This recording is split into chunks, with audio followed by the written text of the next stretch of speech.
Good evening dear students.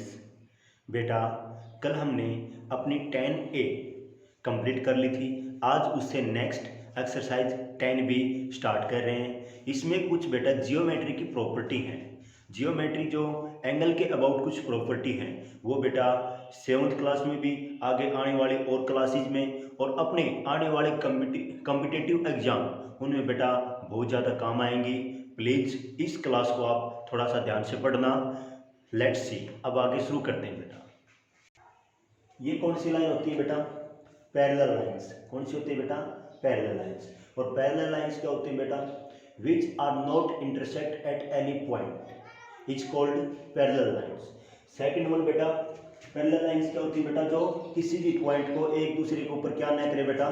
Cut ना करे। इसी तरह होती है बेटा ये लाइन जो एक दूसरे को क्या कर रही है बेटा? यहाँ पे कट कर रही है। इसको हम क्या बोलते हैं? Intersecting lines. कौन सी लाइंस होती है बेटा? ये इंटरसेक्टिंग लाइन जो किसी पॉइंट के ऊपर एक दूसरे को क्या करे बेटा? वो कट करे, उसको क्या बोलते हैं हम? Intersecting lines.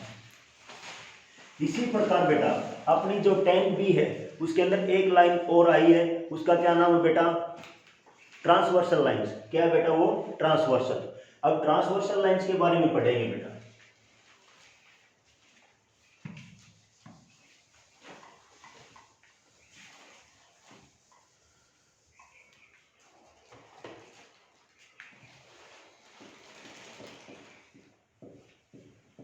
Transversal lines.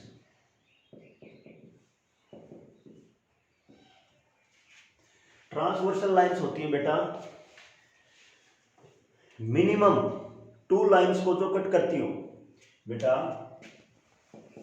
Which are intersect minimum 2 lines. जो लाइंस कम से कम 2 अदर लाइंस को क्या करे बेटा? कट करे, उसको हम बोलते हैं ट्रांसवर्सल लाइंस। फॉर एग्जांपल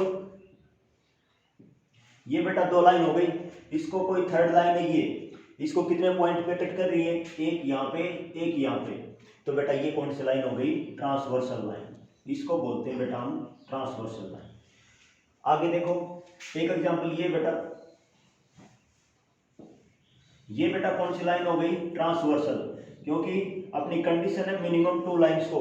यहाँ पे तो इसने कितनी लाइंस को कट किया है? 3 लाइंस को बेटा, 1 2 3। और देखो बेटा ये लाइन जो होती है, ये लाइन में कौन सी है बेटा? ट्रांसवर्सल लाइन है। 3 पॉइंट के ऊपर क्या क्या इसने कट किया बेटा, तो इसको हम क्या बोलेंगे? Transversal line. बेटा अब ये जो लाइन होती है ना, जो अपनी इंटरसेक्टिंग लाइन होती है, ये देखो इसको हम ट्रांसवर्सल लाइंस नहीं बोलेंगे बेटा। क्यों नहीं बोलेंगे? क्योंकि इसने सिर्फ एक सिंगल लाइंस को क्या किया बेटा?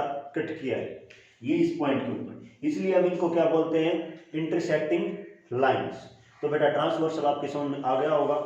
अब आगे देखो बेटा, ट्रांसवर्सल लाइंस में कुछ स्पेशल टाइप्स के एंगल बनते हैं बेटा, उनके कुछ नेम है, वो हम इसके आगे शुरू करेंगे बेटा। अब हम स्टार्ट कर रहे हैं कोरस्पॉन्डिंग एंगल। कोरस्पॉन्डिंग एंगल किससे बनता है बेटा? कोई 2 लाइंस हो कम से कम, और बेटा ये इसकी कौन सी लाइन हो गई? Transversal lines. बेटा ये देखो ये जो एंगल होता है ना, इस लाइन की कौन सी साइड में बेटा? राइट साइड में है ना, ये एंगल हो गया। और ये भी इस लाइन की कौन सी साइड है बेटा? राइट साइड में बेटा। और ये इस लाइन की कहाँ है बेटा? टॉप साइड में, तो इसके ये कहाँ है? टॉप साइड में। बेटा ये कौन से एंगल हो गए? कोरस्पॉन्डिंग एंगल हो गए। इसको आप नेमिंग देना चाहते हो तो नेमिंग भी दे दो बेटा। ये एंगल 1 मान लो, ये एंगल 2। बेटा इसमें हमें याद ये रखना है कि इन दोनों की वैल्यू क्या है बेटा? इक्वल होती है बेटा। ये बेटा क्या होंगे? एंगल 1 और एंगल 2 इक्वल होंगे।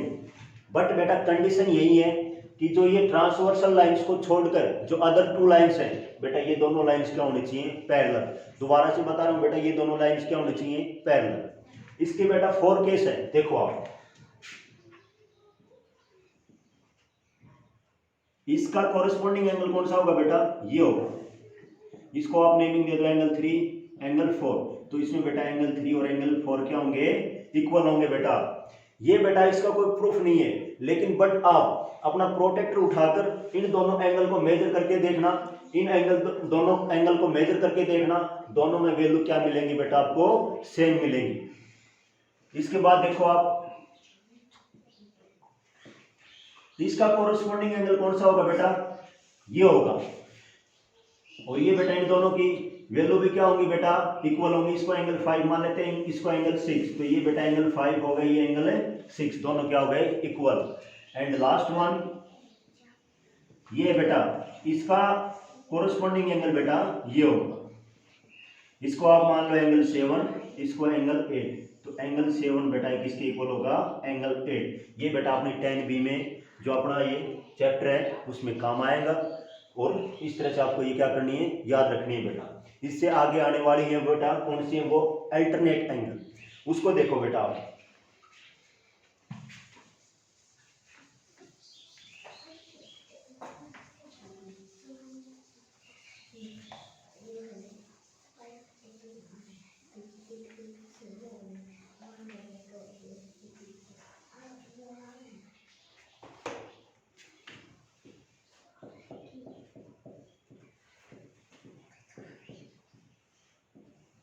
बेटा आपने अल्टरनेट के बारे में तो सुना होगा, एक के बाद एक, वो क्या होता है बेटा, अल्टरनेट एंगल होता है बेटा। देखो ये ट्रांसवर्सल लाइन हो गई, ये दो कोई पैरेलल लाइन हो गई।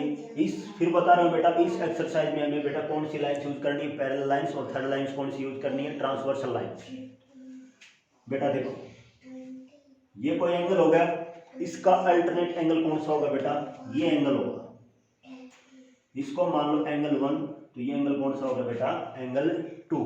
ये बेटा कौन से एंगल होते हैं, अल्टरनेट एंगल होते हैं बेटा। इसी प्रकार बेटा इसका अल्टरनेट एंगल कौन सा होगा बेटा, ये होगा। इसको आप मान लो एंगल 3, तो ये कौन सा होगा, एंगल 4। आगे बेटा देखो, जैसे ये बेटा इसका अल्टरनेट एंगल कौन सा होगा बेटा, ये होगा बेटा। इसका अल्टरनेट कौन सा होगा, ये होगा बेटा। इसको मान लो आप एंगल 5, इसको एंगल बताओ 6, इसको बोलो एक बार, आराम से कर ले बेटा, हो गया। इसके बाद बेटा फोर्थ केस कौन सा बच गया अपना, ये एंगल बच गया बेटा। ये एंगल मान लो आप एंगल 7 है, तो इसका अल्टरनेट एंगल कौन सा होगा बेटा, ये होगा। इनको बोलते हैं बेटा अल्टरनेट एंगल। और बेटा सेम थिंग, जैसे हम कोरस्पॉन्डिंग एंगल को सेम करते हैं, उसी प्रकार बेटा एंगल 1 और एंगल 2 की वैल्यू भी क्या होंगी बेटा, इक्वल होंगी। एंगल 3 एंगल 4 की वैल्यू भी क्या होंगी बेटा, इक्वल। एंगल 5 और एंगल 6 की वैल्यू भी क्या होंगी बेटा, इक्वल। और एंगल 7 और एंगल 8 की वैल्यू भी क्या होंगी, इक्वल होंगी बेटा। आप बेटा ये देखना चाहते हो तो देखो आप, ये एंगल 1 है, तो ये एंगल भी कितना होगा, ये प्रूफ करवा रहा हूँ बेटा, एक मिनट ध्यान से समझना। ये एंगल 1 है, तो ये कितना होगा बेटा, एंगल 1 ही होगा, क्योंकि ये कौन से एंगल हो गए बेटा, वर्टिकल अपोजिट एंगल। और आपको बिल्कुल पता है वर्टिकल अपोजिट एंगल क्या होते हैं बेटा, इक्वल होते हैं। तो एंगल 1, ये एंगल 1 है, तो ये भी कितना होगा, एंगल 1। और बेटा ये एंगल 1 है, तो ये और ये दोनों कौन से हो गए बेटा, कोरस्पॉन्डिंग एंगल। अभी अभी हमने जो पीछे पढ़ाया था, तो इसलिए बेटा ये क्या हो गए, इक्वल हो गए। इस तरह बेटा ये इसका प्रूफ था। फिर भी आपको समझ नहीं आता बेटा, जब अपनी रेगुलर क्लास होंगी तब हम आपको दोबारा से समझा देंगे। लेकिन अब अपने को 10B जो अपना चैप्टर है, एक्सरसाइज है, उसको करने के लिए बेटा एक बार आप जरूर याद करना, थोड़ा बहुत जितना समझ आ रहा है उसको समझने की कोशिश करना बेटा। ये बेटा होते हैं अल्टरनेट एंगल। इसके बाद ये देखो आप, ये कौन सा रीजन होता है बेटा,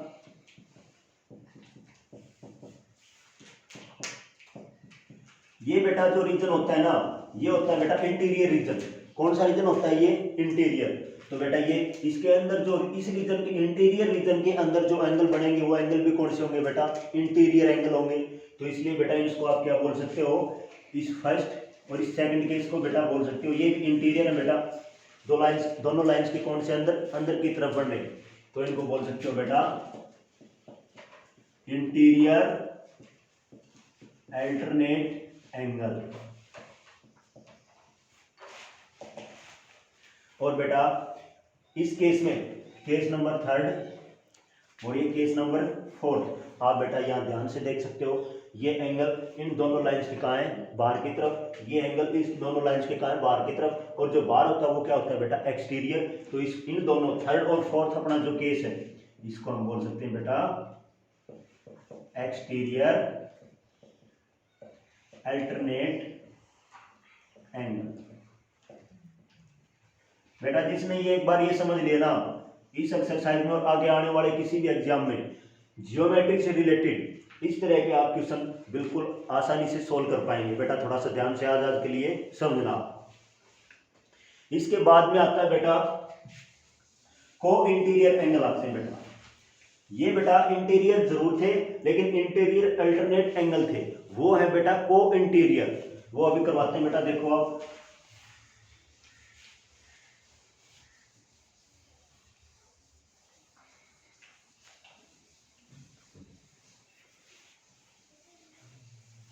अभी हम स्टार्ट करवाएंगे बेटा को इंटीरियर एंगल।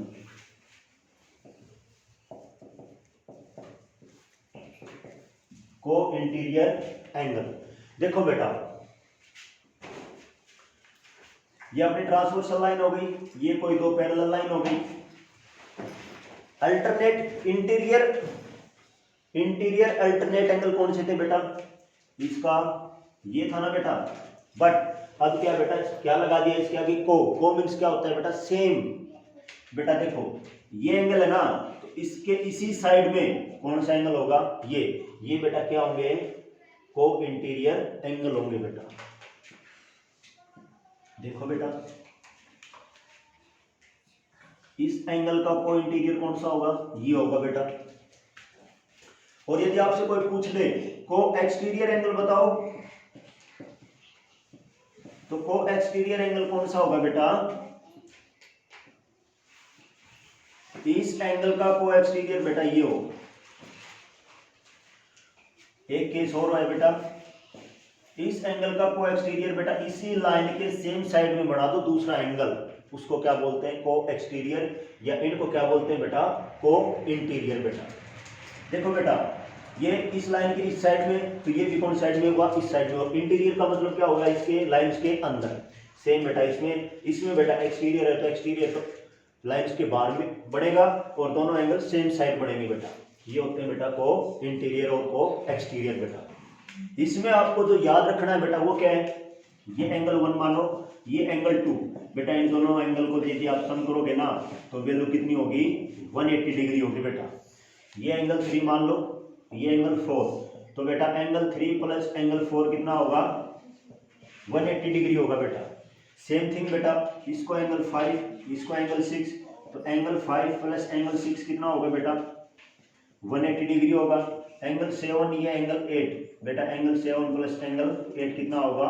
180 बेटा। आपको बस यही आपको याद रखने हैं प्लीज। यदि ये आपको समझ में थोड़े बहुत कम आए तो बेटा इसी वीडियो को आप दोबारा से देखकर एक बार प्लीज इनको बड़े आसानी से समझना है, क्योंकि हमारे आगे लाइफ में हमारी जो स्टडी है उसमें बहुत ज़्यादा काम आने वाले हैं। मैथ्स के अंदर जो जियोमेट्री पोर्शन है उसमें बेटा, तो प्लीज़ आप दोबारा से इसको रिवाइज करें, फिर भी ना आए तो फिर इसको रिवाइज करें, लेकिन बेटा आपको एक बार ये समझ लें। ये 3 पॉइंट हमारे लिए बेटा बहुत इंपॉर्टेंट है। तो आज के लिए यहीं तक होगा बेटा। सेकंड पॉइंट ये बेटा कि अपना क्वेश्चन नंबर जो 1 और 2 है, कोई आपको समस्या है, प्रॉब्लम है, तो बेटा मैं आपको जरूर बताऊंगा, लेकिन ट्राई बेटा आपको जरूर करनी है फर्स्ट एंड सेकंड की। और अपनी पढ़ाई बेटा बिल्कुल जैसे हम पहले करते थे उसी प्रकार अच्छी प्रकार से बेटा अपने लगातार कंटिन्यू जारी रखें। तो इसी के साथ बेटा अलविदा, गुड बाय, थैंक यू।